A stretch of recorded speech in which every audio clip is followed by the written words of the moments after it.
Estimados Mindfactors, esta puede ser la última edición de este vuestro podcast. Iba a decir favorito, pero tampoco quiero echarnos demasiadas flores, porque hoy vamos a hablar de un asunto oculto que atañe a Vladimir Putin, y ya sabemos lo que eso quiere decir. Quiere decir que ya es la segunda vez que falla esta grabación después de mencionar a Vladimir Putin. Acaba de volver a fallar, y no creo que sea casualidad, Espinosa, que nos están espiando. No toques la cámara. No, está fallando esto, no sé qué está pasando. Hay alguien espiándonos y alguien que no quiere que hagamos este programa. Rafa, ¿en qué lío nos estás metiendo? No lo sé. Yo aquí tengo, limpiando, me encontré en mi casa el otro día una cosa que no tenía que estar aquí, que es una caja que pone palabra de honor, ¿eh? No, porque se está levantando de la silla y todo. ¿Qué pone en la caja? A ver, la está enseñando. ¿Qué pone ahí? Té, en ruso. Está en ruso. Té. Pues no lo bebas, por si acaso no lo bebas, no lo probéis los demás. Este puede ser el último episodio de Mindfax. Saludos a Vladimir Putin y bueno, que sea lo que tenga. Vamos a empezar el programa. Esto no sé qué va a pasar, Buscamos los límites de la ciencia, el futuro de la tecnología, el alcance de la mente humana. Esto es Mindfacts. Bienvenidos a Mindfax, donde cada semana buscamos los límites de la ciencia, de la tecnología y del futuro que le queda por delante a este programa y a cada uno de sus miembros. Alberto Espinosa, si recibes en tu casa una botella que pone té en ruso, no la bebas. No, se me pasa. O sea, yo estoy mirando por la ventana por si viene un misil. O sea, no te digo más. Jesús Callejo, ¿crees que corremos peligro ahora mismo? Bueno, no mientras no nos pongamos delante de un espejo y digamos 3 veces Putin. Shh, calla. Hemos cambiado lo de Verónica. Sergio Cordero, ¿cómo estás y cómo ves esta locura? Bueno, pues yo estoy bastante acongojado por lo que pueda pasar, porque efectivamente ha habido aquí fenómenos paranormales después de nombrar al innombrable, con lo cual, bueno, vamos a ver cómo nos sale esto hoy. Bueno, si sale bien, si esto sale al aire y seguimos vivos después de la grabación de este programa, Sergio, lo que vamos a intentar es seguir ayudando a gente que lo necesita. Sí, pese a cualquier esfuerzo externo por sabotearnos, nosotros seguimos siendo una máquina de hacer el bien, y en esta temporada además estamos triplicando nuestro esfuerzo gracias a los oyentes y a sus escuchas. Y tenemos 3 buenas acciones en lugar de una. La clásica, entregar juguetes a los niños que se quedan olvidados por Papá Noel y los Reyes Magos en Navidades. Una nueva, que es una colaboración con la Fundación Clipstra, que lucha contra las enfermedades raras. Y por último, pues hacer un sobreesfuerzo para echar una mano a nuestros compañeros, amigos y queridos conciudadanos de Valencia, que han sufrido los efectos tristísimos de esa dana tan terrible. Pues esto será posible si programas como el de hoy llegan a vuestras orejas, si Vladimir Putin lo permite, porque hoy en Mindfax vamos a hablar de la flota oculta de Vladimir Putin.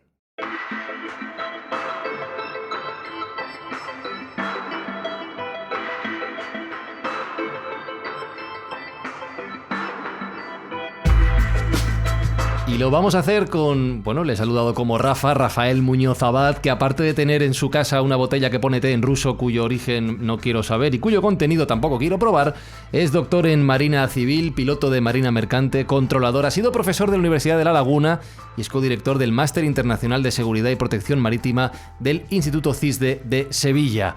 Rafa, ¿cómo estás? Espero que lo primero de todo entero. Bien, muy bien. Encantado de estar aquí otra vez con vosotros para hablar de estas cosas outsiders que no le interesan mucho a la gente, que son temas, yo digo que son temas residuales, lo vendes muy bien, ¿no? Ahora mismo lo estás vendiendo fenomenal. Sí, vale, venga. Y oye, pues llevo ya casi pues un año completo haciendo un pequeño trabajo de campo, siguiendo todo este tema del Dark Fleet, y estoy todavía bien. Vale. Vamos a ver. Estoy bien, no he recibido nada extraño, ni... Bueno, si la botella nada de té no lo es, pues entonces nada te parece extraño. Bueno, pero vamos a empezar por el principio. Estamos hablando de esa venga, Dark Fleet, de esa flota oscura que está relacionada con Rusia ahora mismo, también con Vladimir Putin. ¿Qué se considera una Dark Fleet, una flota oscura? Mira, el fenómeno Dark Fleet, o si lo quieres llamar Shadow Fleet también, o Grey Fleet, flota gris, flota en la sombra y tal. En contra de lo que la gente cree, no es un fenómeno nuevo, es decir, es algo que ya existía antes de la invasión rusa de Ucrania. Venezuela e Irán que son dos grandes exportadores de hidrocarburos, pero no son tenedores de flota, eso es lo de menos. Mientras tú tengas petróleo, los barcos te vienen solos. Ya digamos que operaban una dark fleet, una flota que violaba las sanciones internacionales para exportar o dar la salida a un producto de exportación que no es otro el hidrocarburo, de muchas maneras. Entonces, el tema de Dark Fleet no es nuevo. Evidentemente, a raíz de la invasión de Ucrania, de las sanciones impuestas a Moscú y bueno, de todo ese panorama, ha saltado a la palestra informativa cómo Rusia, por una serie de entramados que veremos, se ha ido haciendo cada vez con un número mayor de buques tanques. Ya podemos decir que la Dark Fleet está en torno a 1000 petroleros. Eso puede ser, siendo muy prudente, entre un 8 y un 12-13% de la flota mundial de petroleros existentes, es decir, que es un dato a tener en cuenta. Entonces, el fenómeno no es nuevo, es una continuación de lo que hacían ya Venezuela e Irán, pero bueno, Rusia lo ha convertido en una herramienta de poder marítimo, de peso geoestratégico. Y bueno, es algo que ya es una realidad. El fenómeno no sabemos si se va a quedar o cómo evolucionará, pero si lo tuviese que definir en una palabra, para mí es una criatura marítima, ¿no? Un ente que ha creado Rusia ex profeso para dar salida a sus exportaciones de hidrocarburos hacia China, India, África Occidental y Brasil, Turquía también, digamos, son los 5 grandes destinos, pero principalmente India y China, para dar salida a ese petróleo, esquivando un poco las sanciones impuestas, porque bueno, tenemos que tener... ¿Me adelanto o no me adelanto? Bueno, no, de hecho lo que te iba a decir, vale. O sea, que para que todos lo entendamos, si no he comprendido mal, una Dark Fleet en general es una flota de barcos que entiendo que operan en aguas internacionales al margen de las leyes locales y que están vendidos al mejor postor, en este caso, como tú dices, Rusia, para el transporte de hidrocarburos, y que viene a ser la versión marítima de una dark web, pongamos en internet, donde se están manejando una serie de bienes y transportando un comercio que no está sujeto a esas sanciones internacionales que ahora mismo, por ejemplo, están impuestas sobre Rusia, sobre Irán o sobre Venezuela. Sí, grosso modo sí. Rusia ha ido comprando buques tanques a armadores, sobre todo a armadores griegos, que son uno de los principales tenedores de flota, no de bandera de registro, pero sí propietario de buques, que son cosas distintas. Entonces Rusia, por medio de intermediarios, de brokers, de trustees, de empresas pantalla, ha acudido al mercado internacional y ha comprado estos barcos, sigue comprándolos, o los fleta de diversas maneras que quedan bajo su esfera y sacan su petróleo. No es un acto ilegal. No, claro. Se trata de comprar un bien. El petróleo se carga en un puerto ruso, sobre todo en los puertos del Báltico, ¿no? En Primorsk, Ust-Luga, Vostok y también los puertos del Ártico ruso. Y este crudo, bueno, sale a aguas internacionales. Recordemos que prácticamente el 90% de los espacios marítimos del mundo son aguas internacionales. Entonces prima el derecho de libre navegación, la teoría del mare liberum, ¿no? No hay nada ilegal. Otra cosa son las concepciones morales que podemos citar ya más adelante, de la Unión Europea y terceros países respecto a esta flota. Se trata, Jesús, de al final buscar los recovecos a la situación internacional que ahora mismo evidentemente está muy cargada contra Rusia, pero se ha mencionado Irán, se ha mencionado Venezuela, y descubrir ese otro mundo que hay más allá de las fronteras, en este caso marítimas, sobre todo los países occidentales, que es de lo que estamos hablando, que son los que sancionan a estos países que hemos mencionado. Sí, está claro, es un poco, forma parte de esa picaresca, pero una picaresca a alto nivel, porque en el fondo es cómo evitar las sanciones europeas, ¿no?, que está sufriendo Rusia. En fin, acordaros un poco de tras 2 años ya de guerra con Ucrania, esos 13 paquetes de sanciones, pues parece que no han sido demasiado eficaces porque había todo un tráfico, una red alternativa de naves para precisamente exportar, ¿no?, todo lo que era el petróleo, el gas natural, con la connivencia de una serie de países que está claro que le están ayudando, que estamos hablando de China, de India, en fin, de Sudáfrica, de Turquía, de Grecia, luego lo comentaremos, en fin, hay muchos países, incluso europeos, y lo de Grecia es mucho más grave porque en teoría tienen prohibición los países europeos de dar cabida a este tipo de naves donde están transportando el hidrocarburo. Pero bueno, efectivamente el dinero es lo que impera aquí, impera también pues todo tipo de pingües beneficios y sobre todo pues ver cómo va sacando beneficio en principio de unas imposiciones para ahogar económicamente a Rusia y para que no se prolongue la guerra.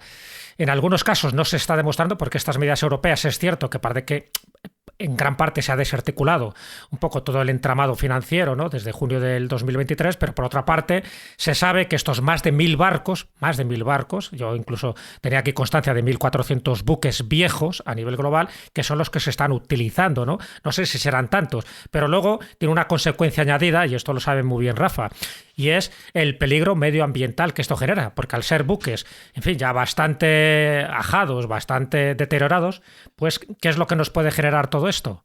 Pues evidentemente que en algún momento haya un desastre ecológico y parte de las vías de navegación de estos buques pasan por las Islas Canarias y el archipiélago lo conoce muy bien nuestro invitado. Sí, bueno, a ver, la cifra es complicada de saber porque estos barcos una vez que son comprados, es decir, estos barcos se compran a un armador. Una vez que este barco es comprado, sale de los insurance clubs occidentales y pasa a, digamos, a quedar bajo la cobertura de empresas rusas creadas ex profeso para asegurar a estos buques, y seguros que son, bueno, bastante discutibles, ¿no? Eso nos deja una puerta abierta a la cuestión medioambiental, evidentemente. Existe un poco la leyenda urbana de que estamos hablando de una flota chatarra y tampoco es así. Yo la media de estos buques que tengo más o menos establecida es buques de unos 15 años, es decir, buques que tienen un número IMO 9293. El número IMO es por decir, es como el bastidor de un vehículo, es inalterable, es algo que se concede en el momento de la construcción del buque y no se puede alterar. Digamos que es la forma de seguir el registro hasta Dark Fleet, porque estos barcos, una vez que son comprados a un armador particular, lo primero que hace Rusia a través de entidades pantallas es registrarlos en terceras banderas bastante discutibles como Islas Cook, como Suazilandia, que se ha convertido en un refugio de la flota fantasma, ¿no? Países como Gabón. Yo tengo una lista de más de 150 buques tanques con eslora superior a 275 metros que se han registrado en Gabón en lo que va de año. Entonces, digamos que hay un entramado administrativo diseñado ex profeso para dar cobertura legal, entre comillas, administrativa a esta flota y que pueda operar. ¿Por qué? Porque un barco que esté registrado en Suazilandia, pues el gobierno de Suazilandia tiene su administración marítima creada con nocturnidad y alevosía, en el cual, como es un país soberano, todo esto entrecomillado, evidentemente, declara que este barco cumple todas las condiciones de seguridad exigidas por la Organización Marítima Internacional. Suazilandia forma parte de la ONU, la OMI no deja de ser una entidad de Naciones Unidas. Digamos que es una cadena perfectamente engrasada, y a todo esto le sumamos que el derecho marítimo es una criatura un poco indecisa en alta mar, ¿no? Tiene muchos... Claro, oscuros, recovecos, sí. Muchas holguras por las cuales se pueden colar siempre la picaresca de los armadores. Entonces, la media de estos buques son 15 años. Yo me he encontrado barcos con número IMO 98, es decir, un barco que prácticamente tiene 2-3 años, muy nuevo. Y luego me he encontrado con auténticos rusty buckets, lo que se llama en el argot cubos oxidados, ¿no? Es decir, buques tanques con 23-24 años que ya iban pro al desguace, ya el armador lo iba a vender al peso bruto del metal para ser desguazado en Pakistán o en Bangladesh por $600,000, y un intermediario de la City of London, es decir, de la City of London, han escuchado bien, ¿eh? O sea, el propio Occidente haciéndose trampas al solitario, ¿no? Bueno, pues un intermediario de la City of London actuando en nombre de intereses rusos, al armador griego, al Aristóteles Mangouras de turno, le ha ofrecido $32 millones por el activo flotante, un buque que tiene 20 años, que ya está amortizado, que ha dado todo tipo de beneficios y dividendos, y que, bueno, ya se iba a desguazar por $500.000 USA. De repente ahora el armador ingresa $33 millones en una cuenta bancaria en algún sitio. Has mencionado, Creo que... sí, desde luego el ejemplo es tremendo, pero has mencionado países, y por esto te quiero preguntar también con esa ligazón con Occidente, has mencionado países como Gabón o Suazilandia hace poco, has mencionado los BRICS de pasada mientras hablaba Jesús, para quien no lo conozca, es una asociación de países emergentes donde están Brasil, Rusia, India, China, Sudáfrica y otras naciones más recientemente como Emiratos Árabes Unidos, Etiopía, Egipto, Irán. Se especula con que Venezuela algún día se pueda unir, todo más o menos en el bloque que antes comentabas, pero has mencionado también a Grecia entre los países armadores de buques que colaboran con esta flota oscura. Claro. Entonces, esto es, del ejemplo de Londres como corazón de Occidente, Grecia dentro de la Unión Europea. O sea, es decir, aquí todo el mundo sabe esto. Grecia y Malta. Grecia y Malta también. Es decir, Grecia es un país que tiene una tradición de armadores muy grande. No tiene bandera, es decir, los armadores griegos tienen flota, pero sus barcos rara vez los registran en Grecia. Sin embargo, ahora está pasando... ¿Puedes explicar por qué? Porque me interesa, me da curiosidad. Vale, principalmente nadie en su sano juicio económico registraría un barco en el primer mundo.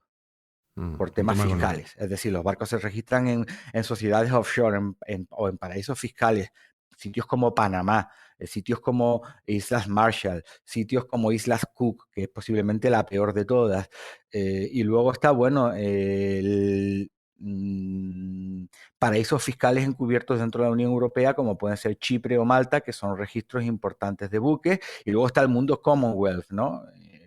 Inglaterra es como paradigma de estado marítimo, sigue teniendo un peso muy importante en todo el negocio marítimo, y a través de sus socios Commonwealth y exposesiones y sitios como Islas Vírgenes, Bahamas, que no dejan de ser estados económicamente ficticios, pues bueno, son refugios de flota. Este mundo funciona así.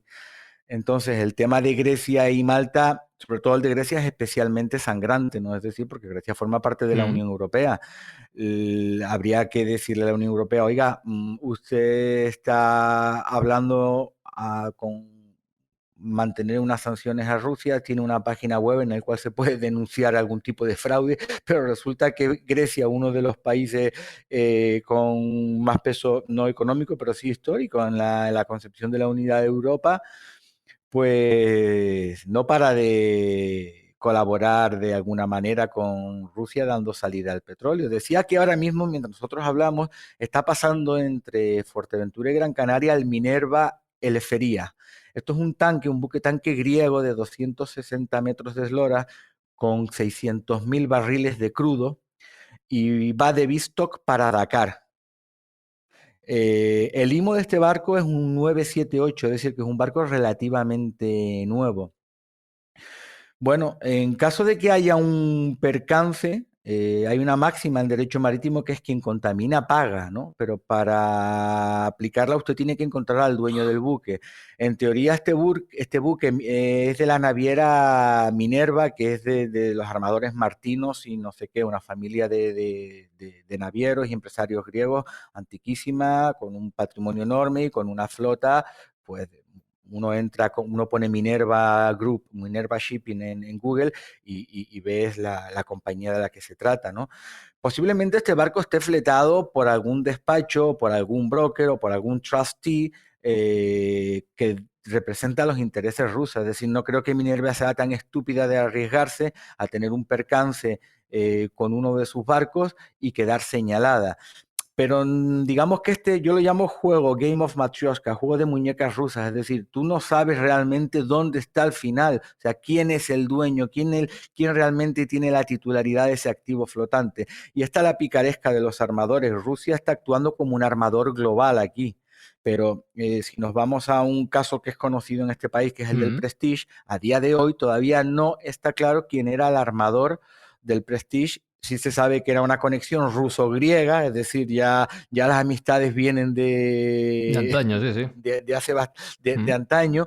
Entonces, digamos que es una mecánica tan oscura, tan compleja y a la vez, entre comillas, tan bien diseñada para evitar que nadie quede señalado. La lectura final de esto es que en caso de un accidente, de una marea negra, producto de un vertido, de lo que sea, el país en el que se produzca el accidente, sus abogados del Estado, de la Administración, que se arme de paciencia y que se prepare para chocar contra un muro de empresas pantallas que no va a acabar nunca, en el cual no va a tener reclamación alguna efectiva. ¿Por qué? Porque es muy sencillo, el barco tiene bandera de Islas Marshall. Cuando el país vaya a reclamar a Islas Marshall le dirá, mire, este barco tiene mi bandera porque cumple las normas de seguridad, pero yo no soy el dueño. Reclame usted al dueño. Dice, sí, pero es que el dueño figura que está representado por un trustee ahí en Majuro, en Islas Marshall. En Islas Marshall le dirán, mire, esto es un país soberano y aquí hay una legislación en el cual, bueno, las cuentas bancarias y los títulos de propiedad son opacos y no se tienen por qué hacer públicas. Es decir, está todo perfectamente diseñado. ¿Qué significa esto? Que el país que tenga la desgracia de hacer frente a una contaminación marina va a tener que correr con todos los gastos de la descontaminación, con la única salvedad de que pueda acudir al CLC, que es un fondo de la Organización Marítima Internacional, es una especie de fondo solidario para compensar a las víctimas de un desastre medioambiental, un poco así como el consorcio de seguros, para que la gente lo entienda. Si tienes un accidente contra un tercero y ese tercero no tiene seguro, tu vehículo te lo repara el consorcio de seguros. Bueno, pues aquí el CLC pagaría al país afectado, pero no pagaría más de 100 millones de dólares. Eso es nada. En una catástrofe estilo Prestige, una catástrofe estilo Exxon Valdez. No sé si he sido meridiano. Es que lo que estás contando, Rafa, es un poco preocupante. Primero, en fin, que este tipo de temas no se hablan en general, ¿no?, en los medios de comunicación. Por lo tanto, te damos las gracias, ¿no?, de que de alguna forma nos estés desvelando algo que está ocurriendo a día de hoy y además ya lleva así durante varios meses, que puede ocurrir una desgracia medioambiental en cualquier momento y alguna puede afectar a nuestro país, en concreto a las Islas Canarias, y que prácticamente no se esté haciendo nada, que se está mirando para otro lado. Es decir, se llama la flota fantasma a sabiendas, y tú lo estás contando, que sabemos perfectamente quién son los que están detrás. Entonces tenemos una serie de buques, la mayoría, en fin, bastante obsoletos, bastante viejos, que carecen de un seguro adecuado, que tienen propietarios opacos, que cambian de bandera entre diferentes registros como les da la gana, y aún así no se está haciendo nada por las instituciones que realmente tienen el poder de controlar esto y evitar que esa desgracia ecológica ocurra, porque ya lo de menos es que se están enriqueciendo varios países, como Arabia Saudí, como Grecia y tantos. Lo demás es que en cualquier momento esto va a ocurrir y de nada va a servir. Te lo dije. Sí, la verdad es que, a ver, yo que soy un romántico, un iluso, yo quiero pensar que en el caso de España hay una inteligencia naval, una inteligencia marítima que trata estas cuestiones. Es decir, este tráfico de petroleros entre las Islas Canarias está perfectamente monitorizado porque hay dispositivos de separación de tráfico, uno entre Tenerife y Gran Canaria, otro entre Gran Canaria y Fuerteventura, y eso está perfectamente controlado. Es decir, los buques se reportan, se le toman una serie de datos y continúan su tránsito en aguas internacionales. No se le puede impedir ese tránsito. La situación empieza a ser preocupante cuando te das cuenta, voy a citar, porque creo que hay que poner nombres. El día 29 y el 30 de noviembre en Las Palmas entraron dos buquetanques, Minerva Lisa y el Minerva Aries, los dos con bandera de Liberia, evidentemente operando intereses rusos. Uno cargado, uno procedente de India para el Báltico ruso, y el otro procedente de Ust-Luga, puerto ruso del mar Báltico, para Singapur, cargado con 500.000 de barriles de crudo. Es decir, barcos que están trabajando, barcos que son susceptibles de ser Dark Fleet, barcos que están trabajando para los intereses rusos, pero que con el derecho internacional en la mano no son rusos, porque tienen bandera de Liberia. Es decir, la nacionalidad del buque la determina su bandera y su puerto de registro, no el pasaporte de su armador. Es decir, echa la ley, echa la trampa. Bueno, pues estos barcos entran en Las Palmas o en Tenerife, fondean, hacen consumo, su consignatario gana un dineral por prestarles un servicio, pertrechos, todo lo que haga falta, y continúan a su destino. Es decir, están entrando en aguas jurisdiccionales españolas. En otras palabras, están entrando en aguas de la Unión Europea, dentro de las 12 millas. Europa sabe que esto está pasando, pero la realidad es que Europa necesita el combustible ruso también, que está volviendo de India refinado. Esa es la gran mentira. Es decir, Europa no lo importa directamente porque ya sería ya un acto ya de moral de retrete, con perdón, sin parangón. Pero bueno, lo envía a India, India lo compra, India lo refina y India lo revende a la Unión Europea. Cuando el petróleo se ha refinado y se ha convertido en gasolina, en nafta, queroseno, gasoil, jurídicamente, legalmente ya es otro producto, ya no tiene nada que ver, ya no es el petróleo original ruso, ya es un producto que exporta a India. Claro, aquí entra en juego la moral de no querer ver la realidad de dónde viene ese combustible. Y Europa está atrapada porque Europa se ha pegado energéticamente un tiro en el pie. Es decir, eh, las sanciones querían que Rusia tuviese una línea roja del barril de crudo para que no ganara por encima de ese dinero, pero Rusia ha sido muy inteligente. $60, ¿no? Por barril. Claro, $60. claro. Rusia juega sus cartas, lógicamente, y hace bien. Entonces Rusia dice, bueno, es que si no te lo vendo a ti, señores de la Unión Europea, lo voy a vender en África Occidental porque no hay más que ver la penetración, la envolvente que le está haciendo Rusia a la Unión Europea, sobre todo a Francia en África Occidental. Lo vendo en Brasil, lo vendo en Turquía y evidentemente lo vendo en China y en India. Y después India perdón, os lo va a revender a vosotros al precio que los indios quieran. Es que lo peor para mí es la hipocresía. Lo peor es cerrar los ojos, conocer la situación, como la estamos comentando aquí, que yo imagino que si nosotros tenemos acceso a Rafa, que nos puede contar esto, pues la Comisión Europea también tendrá acceso a sus expertos y lo sabrán de primera mano, y se está haciendo un juego y un paripé que viene a engañar al administrado, pero con una bajeza moral tremenda, porque bueno, pues yo creo que para este tipo de teatro es mejor levantar las sanciones y reconocer que somos una comunidad débil y que necesitamos ese petróleo, porque es que yo de verdad que la hipocresía personalmente me parece peor que casi ese tránsito con Rusia, ¿no? De verdad que engañar al administrado de este modo y tener una moralidad de segunda en este caso, ofertando una cara y realmente haciendo situaciones completamente distintas, me parece todavía peor que el trato directo con Rusia en este caso. Yo no lo entiendo. Aquí el único país que, digamos, ha levantado la voz es Dinamarca. Bravo por Dinamarca, ¿no? Dinamarca es un país pequeño que no tiene poder en la mar, pero sí tiene una cuestión interesante con el derecho marítimo internacional. Es el titular, entre comillas, del Kattegat y el Skagerrak, el paso angosto que da salida o entrada al mar Báltico. Dinamarca renunció a cualquier tipo, hace mucho tiempo, renunció a cualquier tipo de pretensión de soberanía, reconociendo el libre tránsito, la libre navegación de ese espacio, un paso de un estrecho internacional, ¿no?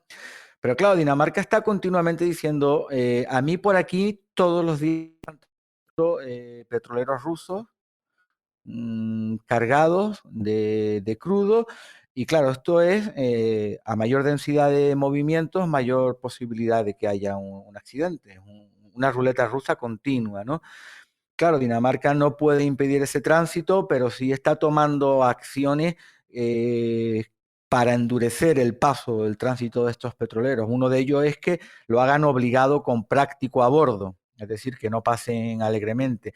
Y luego hay algo que para mí es importante y yo creo que hay que decirlo, es decir, Dinamarca se está anticipando al posible desastre.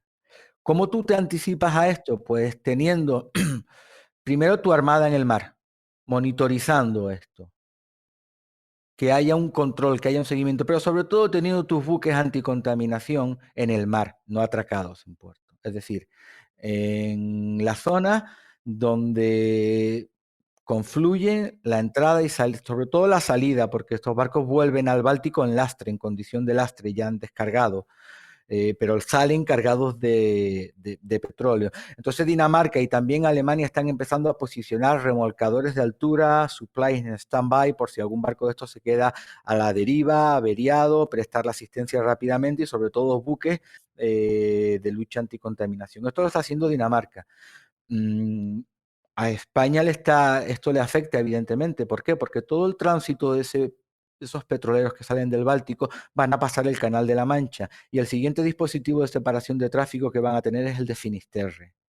Y de ahí van a bajar paralelo, perdón, a la costa de Portugal, y un ramal se mete en el estrecho de Gibraltar y el otro atraviesa a través de las Islas Canarias. Es decir, España yo creo que es el segundo país de la Unión Europea o el tercero más expuesto a este tráfico. Entonces, yo insisto, yo este seguimiento lo hago, bueno, pues porque es un tema que me gusta, me motiva, me llama la atención. Lo hago de manera artesanal, lo hago en mi casa, suscrito a Vessel Finder, a Vessel Traffic, a esto y con lo que vas intuyendo. Pero quiero pensar que a nivel europeo debe haber alguna entidad que tiene un seguimiento a esto, sobre todo un seguimiento de investigación, es decir, porque usted puede reportar un buque, un dispositivo de separación del tráfico como se hace, que no deja de ser una rutina, pero investigue quién está detrás de ese barco. Es decir, este barco está representado por este despacho que tiene sede fiscal en Bahamas o en Majuro, Islas Marshall o en Islas Cook, que es el peor sitio de todos. Bueno, pues creo que anticiparse a un accidente sabiendo en qué puerta tienes que tocar, teniendo información, debería hacerse. Quiero pensar que se hace. Insisto, Dinamarca es el único país de Europa que se está poniendo serio con esto, pero la realidad es que con el derecho poco puede hacer, porque no, ya el gobierno ruso en su momento advirtió que no iba a permitir ningún tipo de bloqueo. Un bloqueo naval es un acto de guerra y no iba a permitir ningún tipo de bloqueo a la libre navegación comercial en un estrecho internacional. Y nos guste o no, le asiste la razón. Pero en este caso, Rafa, por lo que estás contando y sabiendo el riesgo, ¿no?, que tiene España de un próximo desastre medioambiental, que esperemos que no ocurra, no tiene capacidad de restringir ese tráfico por el estrecho de Gibraltar, igual que se está haciendo en el Mar Rojo, que están impidiendo que pasen por sus puertos. Lo mismo podría hacer España, me imagino también pues con la connivencia de la Unión Europea. Pero sabiendo que esto va a ocurrir, sabiendo que forzosamente estos buques, que está el hidrocarburo ruso detrás, con independencia de la bandera que tengan, y lo saben, porque aunque se llama buques fantasmas, sabemos perfectamente la identidad de ellos. No puede ser que se pueda prohibir el pasar por ahí, que se busquen otro tipo de rutas alternativas por otros océanos. A ver, no es ni España, ni porque por ese mismo razonamiento Inglaterra y Francia dirían, oiga, usted no puede transitar el Canal de la Mancha, que es un estrecho internacional, ¿no? El estrecho de Gibraltar es un estrecho internacional, es decir, el tráfico que entra al Mediterráneo, antiguamente todo lo monitorizaba España, pero ahora el tráfico que entra lo monitoriza Marruecos y el que sale del estrecho lo monitoriza España. Pero, insisto, no, a ver, sería impedir el ejercicio de la libre navegación y eso no se puede hacer.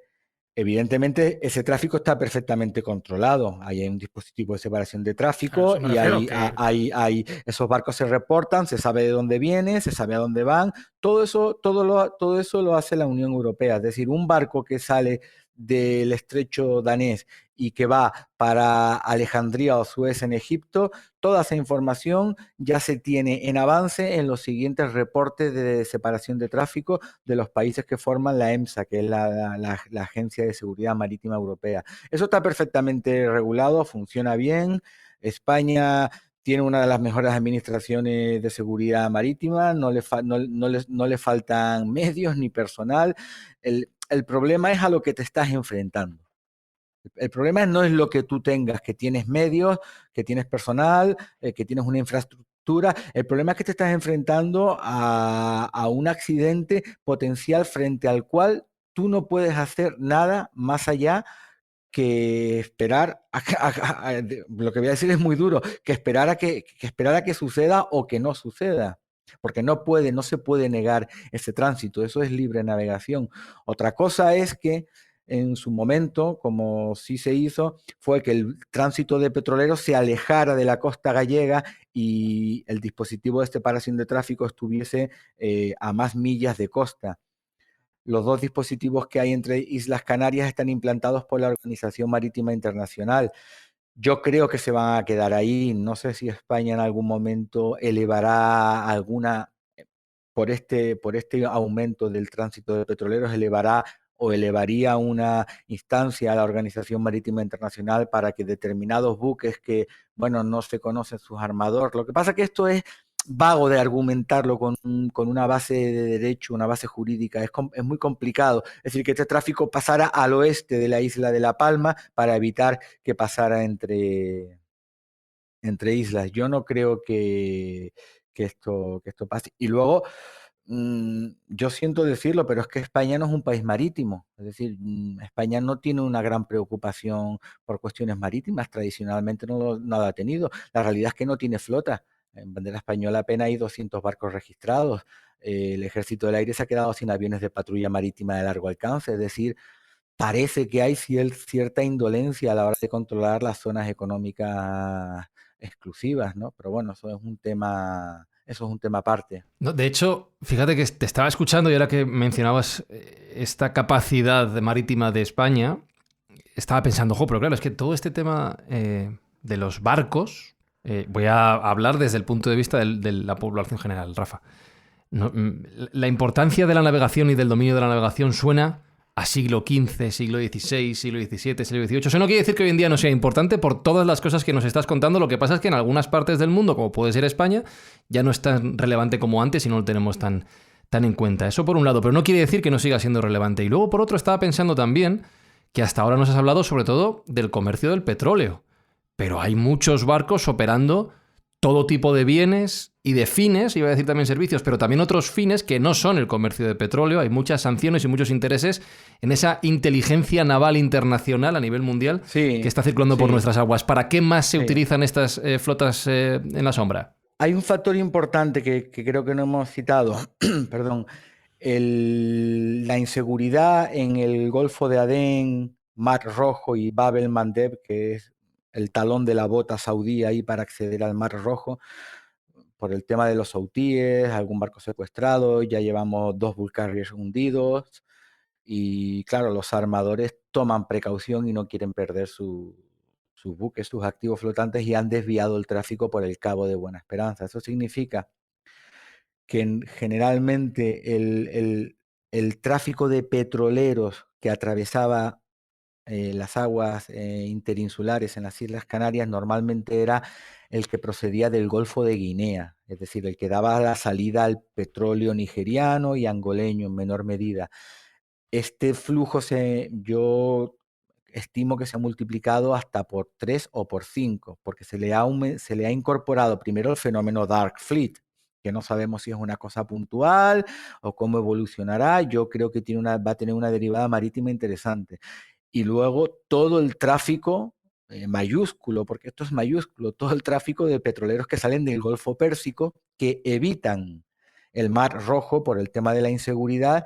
No hay más que ver un diagrama de flujo de la densidad de tráfico para ver cómo parece que estamos en el siglo XIX, es decir, el canal de Suez estaba en obras y para acceder a Europa había que bordear el Cabo de Buena Esperanza. Sí, pero te repito mi pregunta. Al margen de petroleros, ¿qué otro tipo de bienes o de servicios o de fines tienen los buques que se están moviendo por ahí? Vale, relacionado con Rusia, hay 3 aspectos interesantes.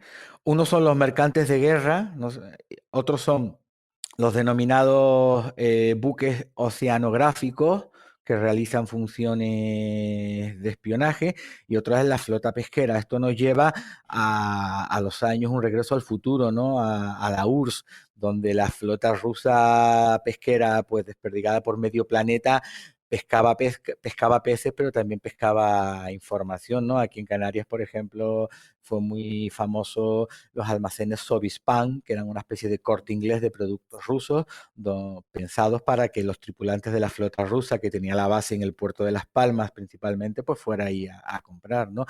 Ahora mismo Rusia está usando una serie de mercantes como el Sparta 4, como el My Rose. Son buques ya muy antiguos que los utiliza para el transporte de armas a sitios tan interesantes como Libia o Siria. Turquía, por ejemplo, le ha negado el paso al Sparta 4. Es un barco famoso. Yo lo tengo, incluso creé su propio hashtag en mi página de Twitter porque daba mucha información, ¿no?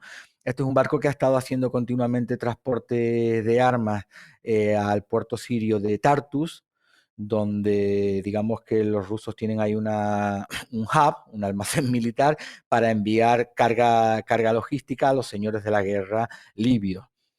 Turquía le cerró la navegación a ese barco y tú me dirás antes, bueno, ¿y Turquía por qué le cierra la navegación a ese barco y España y Dinamarca no lo puede hacer?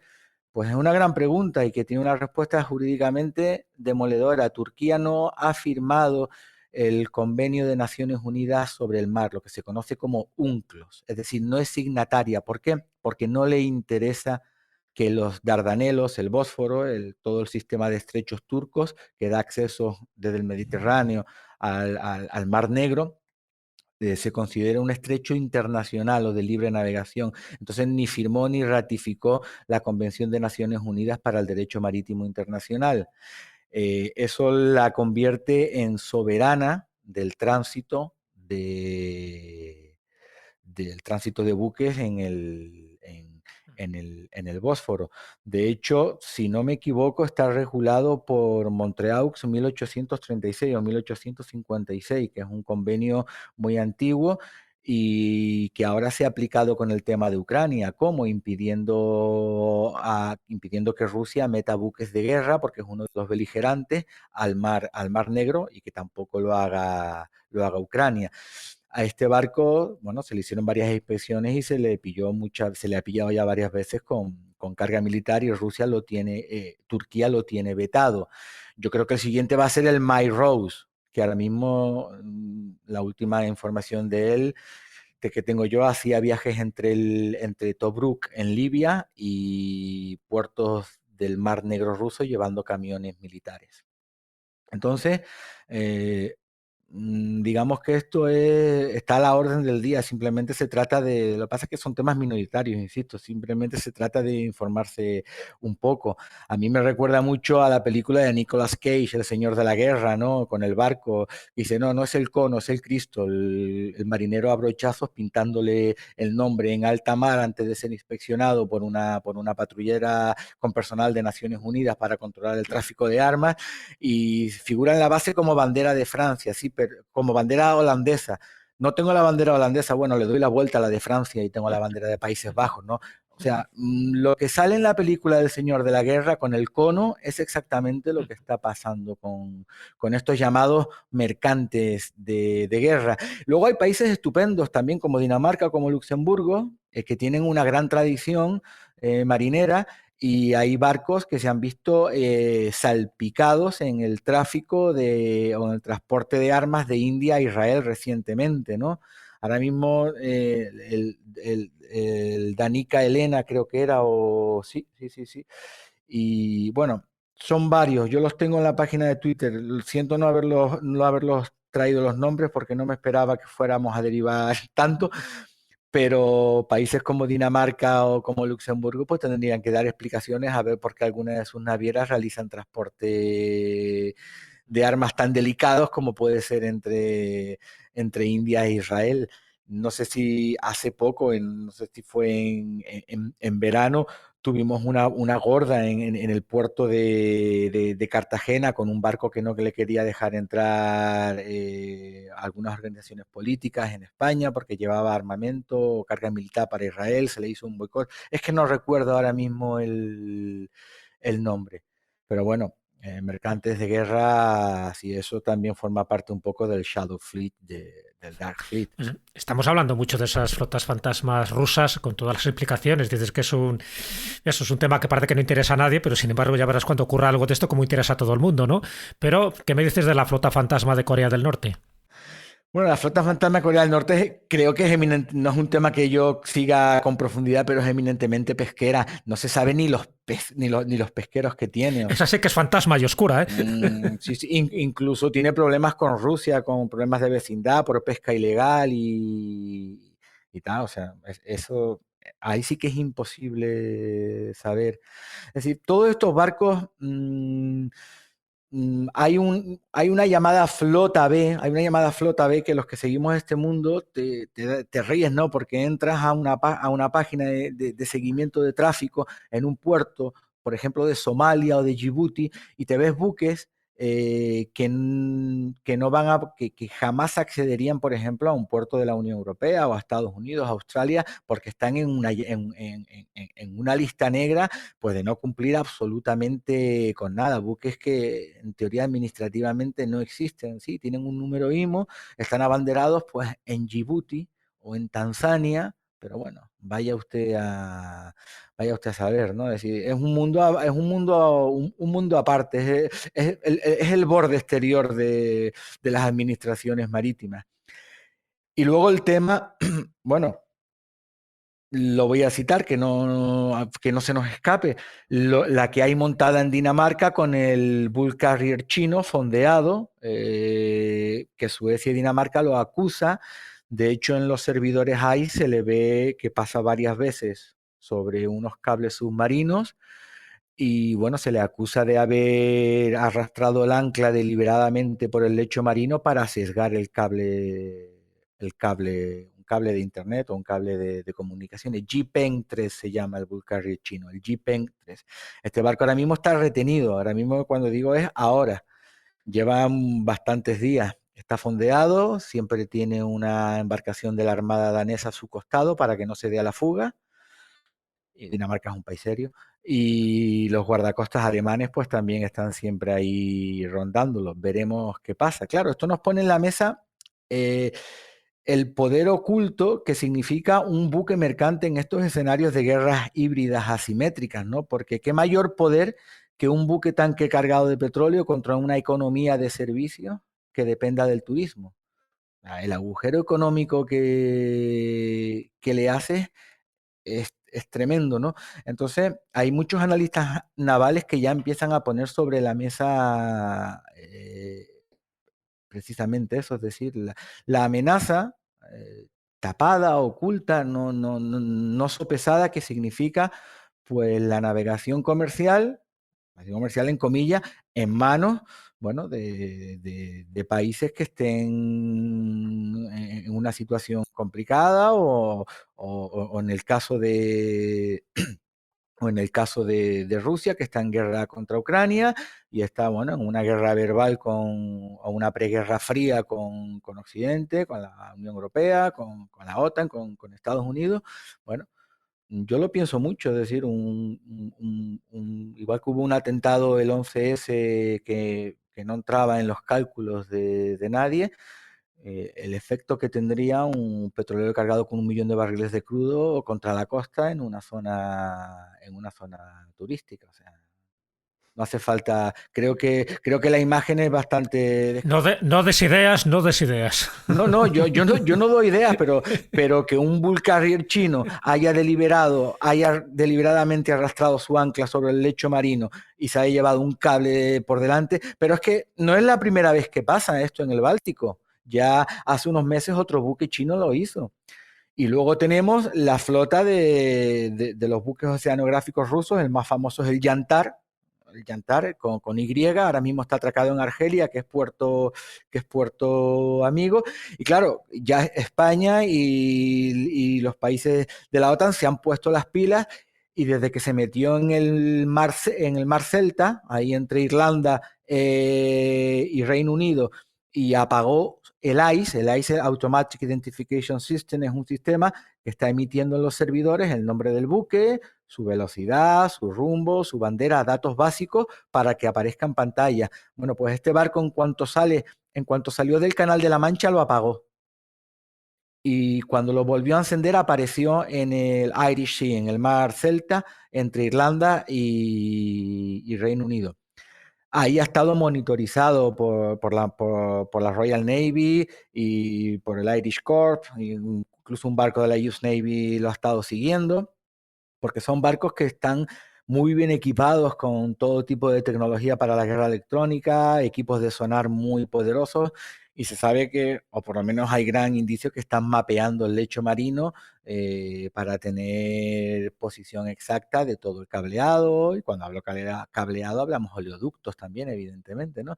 Es decir, es una forma de guerra asimétrica, de guerra híbrida. Bueno, pues este barco, cuando salió del Mar Celta, estamos hablando, esto pasó hace la semana pasada, volvió a apagar su sistema de identificación automático y lo encendió en la costa portuguesa. Ya los portugueses lo estaban esperando, lo han monitorizado hasta el estrecho de Gibraltar, donde una fragata española, la F-104, si no me equivoco, lo escoltó en tránsito. Una vez que salió del estrecho de Gibraltar, apagó el ICE y cuando lo encendió apareció atracado en Argel. Ahora mismo se le puede ver, está en Argel. Es decir, Rusia está volviendo al viejo concepto de la guerra naval auxiliar, es decir, usar buques que no son militares, que no son de las armadas, pero te dan presencia, te dan preposicionamiento en el mar. Es una forma de decir, estoy aquí, ¿no? Es una vuelta a la Guerra Fría, sobre todo con pesqueros. Y esto está siendo especialmente importante en el hemisferio sur. Es decir, yo cuando volví de Ciudad del Cabo hace 2 semanas, ya conté 1, 2, 3, 4 buques rusos, pesqueros y oceanográficos atracados en el puerto de Ciudad del Cabo. Allí un colega profesional me decía, dice, estos llevan aquí meses. Y curiosamente, estaban compartiendo atraque con un buque oceanográfico ucraniano que está refugiado allí, que se llama Noosfera, con 2 O, doble O, el Noosfera. Claro, una situación un poco incómoda. Y a uno como proyecto de analista naval se le plantean preguntas, ¿no? Derivadas con el derecho marítimo. Rusia está en guerra con Ucrania, aunque no sea una guerra declarada, sea una operación como lo quieran llamar. ¿Ese barco se convierte en un objetivo militar? Sí, ¿no? Evidentemente no, porque puedo decir y dar fe que estaban sentados hablando entre ellos, tomando unas cervezas, ucranianos y rusos. De eso puedo dar fe yo. Pero la imagen con la que te quedas es como Rusia no está sola, o teóricamente no está sola, porque un país, por ejemplo, como Sudáfrica, que es uno de los BRICS, tiene una posición estratégica muy importante de cara a la batalla que está por venir, que va a ser la liberación o el fin del contrato del tratado antártico. La Antártida se sabe perfectamente los recursos que puede esconder en forma de hidrocarburos, minerales y tal. Entonces, Rusia está posicionándose en la zona. Ahora mismo, mientras hablamos, en el puerto de Ciudad del Cabo hay 3 buques rusos. Bueno, había 4. El Akademik Fedorov, que digamos que es el buque insignia que tiene Rusia para el hemisferio sur, zarpó antes de ayer y ya va rumbo hacia la Antártida. Pero ahora mismo tiene 2 pesqueros con bandera de Camerún, pero que son rusos, que son buques que hacen tareas de inteligencia naval. Y luego el Alexander Golovin, que es un rompehielos que lleva mucho tiempo atracado ahí en Ciudad del Cabo, pero que es otro barco que hace tareas de inteligencia naval. Entonces, con esto lo que se plantea es que Rusia está generando una pequeña talasocracia entre comillas. Es decir, Estados Unidos ha sido dueña del mundo y lo sigue siendo, y en su momento lo fue Reino Unido por su poder naval. Reino Unido por la Royal Navy, Estados Unidos por la US Navy, una talasocracia. Es decir, quien domina el mar domina absolutamente todo. Entonces Rusia no tiene poder naval. Poder naval es el peso de tu armada. La armada rusa puede ser la quinta o la cuarta por operatividad sobre todo, pero sí tiene poder marítimo. Y el poder marítimo es el peso de tu flota comercial. Y pasar a controlar mediante la Dark Fleet un 15% de la flota mundial de buques tanques, digamos que es una jugada geoestratégica de peso que nadie ha visto venir, con el añadido de su aliado China. China es el principal constructor mundial de buques. Se estima la proyección más preocupante para Occidente, más optimista para los BRICS, es que en el 2030, si este fenómeno Dark Fleet continúa y China continúa su ritmo de producción de buques, sobre todo de petroleros, entre Rusia y China podrían controlar un 25% de la flota mundial de buques tanques, que es una cifra para ponerla en la mesa y hacer bastante peso, presión, con todo la implicación geoestratégica que ello tiene. Voy a dejar aquí este silencio valorativo, ¿vale? Mindfactors, porque, ostras, son muchas cosas las que ha contado Rafa, muchas situaciones las que ha descrito y muchas proyecciones de futuro que seguramente os estén haciendo pensar. Y yo le quiero preguntar a Alberto Espinosa qué pasa por su cabeza y si saca la metralleta, porque le escucho callado y digo, este va a explotar en cualquier momento. O sea, me da un asco increíble.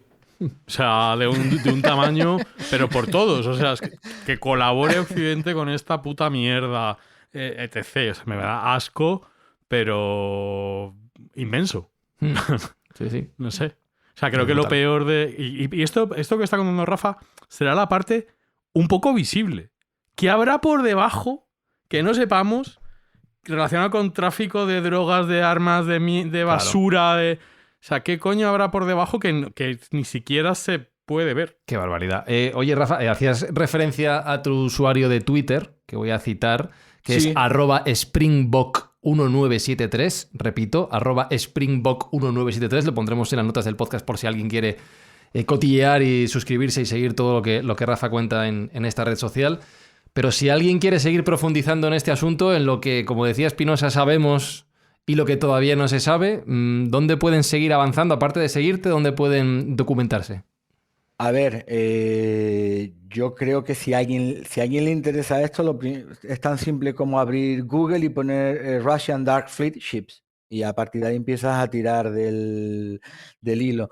Yo por mi formación académica y profesional, pues cuando veo determinados barcos en determinados sitios, bueno, pues va generando un poquito un ojo clínico y dice, aquí hay cosas que no cuadran, pero insisto, yo lo hago de manera totalmente aficionada, o sea que cualquier otra persona lo puede hacer. Y bueno, ya eso es lo que quiera seguir uno, si quiere seguir la Dark Fleet, si quiere seguir lo que pasa por Venezuela. Hay una cosa muy interesante entre comillas también, ¿no? Es decir, al norte de Singapur, al sur de Malasia, la ciudad de, no sé cómo se pronuncia, Johor, Johor, no lo sé. Mejor. Digamos que ese es el gran escena, esa es la gran orgía del ship to ship. Es decir, ahí está lo peor. O sea, hay uno si está suscrito a una plataforma de fotos satélite, yo las voy sacando todos los días. Ahí te encuentras las operaciones de ship to ship. Un ship to ship, el transbordo es cuando dos buques se abarloan en alta mar para transportar combustible de uno al otro, trasvasar combustible de uno al otro. Esto no es legal, no es ilegal, perdón. Lo que sí ocurre lo que sí es una temeridad, es decir, porque esto normalmente se hace en puerto, en fondeo, en aguas abrigadas, aguas interiores, porque es una operación delicada. Pensemos en dos bañeras de 334 metros que se tienen que abarloar, tienen que quedar fijas con unas defensas entre ambos costados y comenzar el trasvase de combustible, ¿no? O sea, no es cualquier cosa. Bueno, ahí están digamos que yo lo llamo, es el parque natural de los ULCC y VLCC. ULCC es un acrónimo que significa Ultra Large Crude Carrier, es decir, buques de 333, 34, 35 metros, buques que ya no pasan por el canal de Suez, buques que ya prácticamente no se construyen, buques viejos, buques que tienen más de 20 años, o sea, bombas de relojerías medioambientales, todas captadas por Irán y por Rusia, abanderados en sitios como Djibouti, como Tanzania, como San Marino, como Suazilandia, como Mongolia, como Islas Cook, o sea, en sitios un poco surrealistas, ¿no? Bueno, pues eso se ve desde el espacio, o sea, son tan grandes, es tan descarado que cuando no hay nubes se ve ahí una operatividad sin fin. Hay páginas poderosas, mi cuenta de Twitter es minúscula, es pequeña, pero hay páginas que van denunciando esto continuamente con con fotos, ¿no? El ship to ship. Yo en un momento de lucubración mental escribí un relato que si queréis os lo envío, que se llama Matrioshka, cronología de un desastre anunciado, que es una ficción llena de realidades técnicas y de la actualidad de este tema, de cómo sería un accidente de uno de estos buques petroleros en tránsito en aguas Canarias y cómo sería el show político que veríamos, evidentemente. Si queréis os lo envío. Claro que sí. Es una lectura tranquilizadora. Sí, desde luego que sí. Lo que estaba pensando... una lectura tranquilizadora. Lo que estaba pensando, Rafa, es que si ocurre uno de estos... Voy a decir accidente, por llamarlo de alguna manera, uno de estos hechos tristes, luctuosos. Yo directamente quito la cuenta. Lo primero que hago es quitar la cuenta de Twitter y poner fotos de gatos y gatitos y... No, pero si ocurre uno de estos hechos que estás denunciando, que estás prediciendo, que estás ya adelantando que pueden ocurrir con estas temeridades y barbaridades que se están haciendo, nos acordaremos de ti, nos acordaremos de tu cuenta de Twitter ya extinta para ese momento, @Springbok1973, lo vuelvo a decir para que quede constancia, y hablaremos seguro aquí en Mindfax, porque tiene pinta de que esto en los próximos años va a dar titulares, no todos buenos, por desgracia, y que será una cuestión en la que podremos seguir profundizando. Yo supongo que Rusia, una vez que se ha hecho, sobre todo para dejar el tema abierto, Rusia una vez que se ha hecho con esta herramienta marítima, con esta Dark Fleet, o sea, tener el control de 1000 buques tanques y ser, pues no sé si es el primer productor mundial de crudo, pero entre los 3 primeros yo creo que sí está Rusia. Bueno, pues si tienes el producto y tienes los barcos, es una forma interesante de sentarte a negociar, ¿no? Entonces yo creo que el fenómeno estará condicionado por lo que pase en Ucrania. Si hay una paz en Ucrania o un armisticio, no lo sé, y se levantan las sanciones a Rusia, es que en realidad da igual que se levanten o no, veremos qué pasa con esto, si Rusia sigue adquiriendo flota a través de intermediarios, a través de la City of London. La City of London es curioso porque el propio gobierno británico llamó la atención a las casas de corredurías y a los brokers británicos hablándoles de moral, y alguno les respondió, les dijo, les recuerdo que algunos de sus parlamentarios son accionistas de mi despacho, ¿no? Es decir, que aquí estamos casi todos hasta el cuello, ¿no? Ya.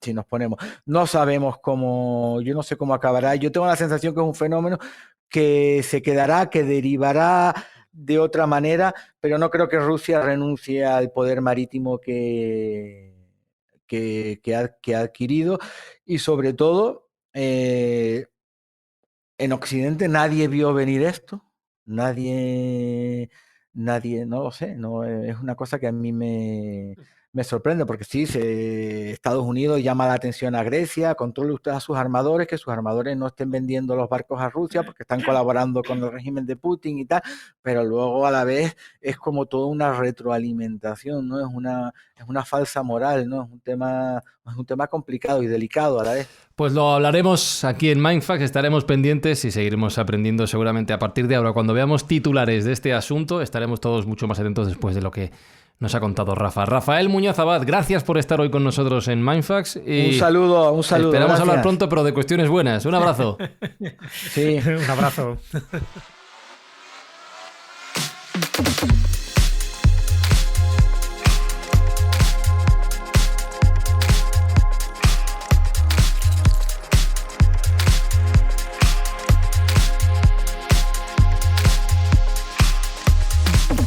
Voy a ser aséptico en mi pregunta a los tres. Alberto Espinosa, ¿tu conclusión?